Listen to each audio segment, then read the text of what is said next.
Tomorrow, the nation will be watching the outcome of the Virginia governor's race. At 3:10, we talk to NBC News Chief White House correspondent Kristen Welker. Beginning with one lease, D.C. starts toward the goal of moving families out of shelters. I'm Megan Cloherty. It's 3 o'clock.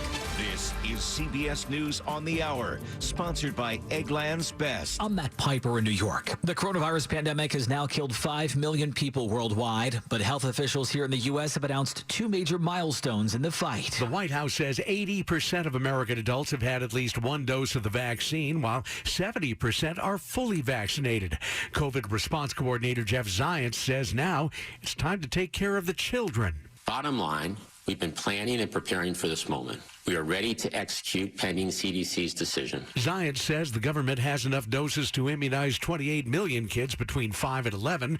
CDC approval could come as soon as tomorrow. Peter King, CBS News. In New York City, Mayor Bill de Blasio says thousands of municipal workers have decided to not get vaccinated and are now facing the consequence. 9,000 city employees in leave without pay status at this moment. Now, again, every one of those 9,000 is welcome to come back, get vaccinated. About 2,500 NYPD employees are on track for unpaid leave beginning today. President Biden's domestic agenda has just suffered quite a big setback after moderate Democratic Senator Joe Manchin just said he will not yet support that $1.75 trillion framework unveiled last week. Simply put, I will not support a bill that is this consequential without thoroughly understanding the impact that it'll have on our national debt, our economy, and most importantly, all of our American people. Mr. Biden, meantime, is at a climate change summit in Scotland. There's no more time to hang back or sit on the fence or argue amongst ourselves. This is a challenge of our collective lifetimes. He apologized for his predecessor's decision to pull the U.S. out of the 2015 Paris Agreement, something he says put the country behind in its efforts. A majority of the Supreme Court signals that it would allow abortion providers to pursue a court challenge to that Texas abortion law.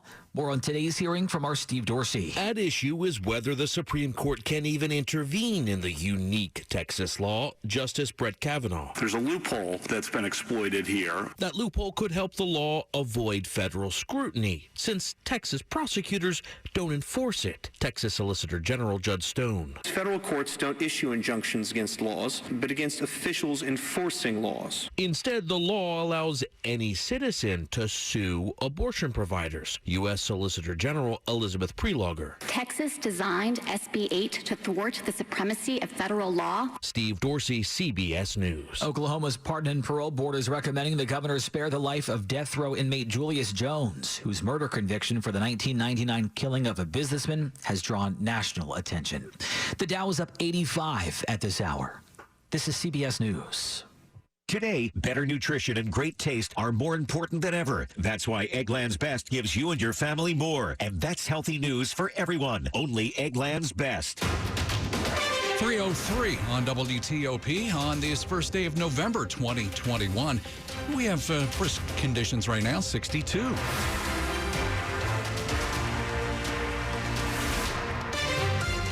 Good afternoon. I'm Sean Anderson. And I'm Hillary Howard. Our top local story is whether the indoor mask mandate could be coming back to Montgomery County.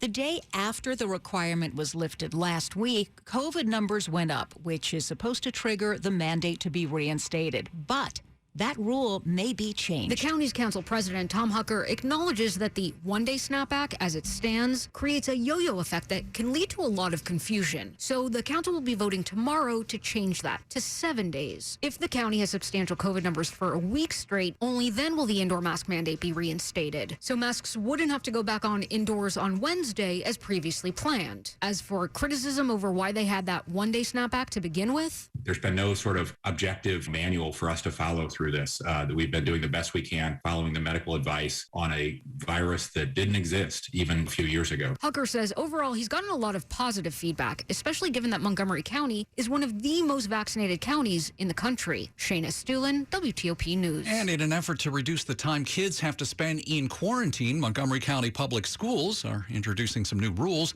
That follows guidance announced from state officials late Friday. Under the Montgomery County school system's new rules, there are 3 sets of circumstances where kids have to quarantine. In one category, quarantining would occur when infected and exposed students were wearing masks. Dr. Manifa McKnight, interim superintendent for Montgomery County Schools, described the second category. Cases where the infected and/or exposed students are not wearing masks during the exposure, such as during lunch. In those cases, kids would have to quarantine for 10 days, but can return to school after day 7 of the close contact submits a negative PCR test taken after day 5.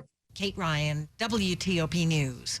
Meantime, today is the deadline for D.C. teachers, school staff, school bus drivers, and child care workers to be fully vaccinated against COVID-19. Mayor Muriel Bowser says vaccination for those employees are the most effective tool to slow the spread of the virus and protect kids who aren't eligible yet for the vaccine. Also, student athletes who are at least 12 years old by today must be fully vaccinated before December 13th to be eligible to practice or compete in extracurricular sports. It's 3:05. Campaign 2021 here on WTOP. Tomorrow is Election Day in Virginia. Both Democrat Terry McAuliffe and Republican Glenn Youngkin hit the campaign trail hard this weekend in one final push for the governor's mansion. McAuliffe had some sharp words for Youngkin in Virginia Beach. There is a real difference in this election. I am running against the most anti-union, most homophobic, anti-choice candidate in Virginia history. In Alexandria, Youngkin didn't pull any punches either. Progressive leaders in Richmond have overtaxed us by $2.6 billion last year. They're going to do it again. That's your money, not Terry McAuliffe. Early voting wrapped up on Saturday. Tomorrow, then, is, of course, the last day to vote in person.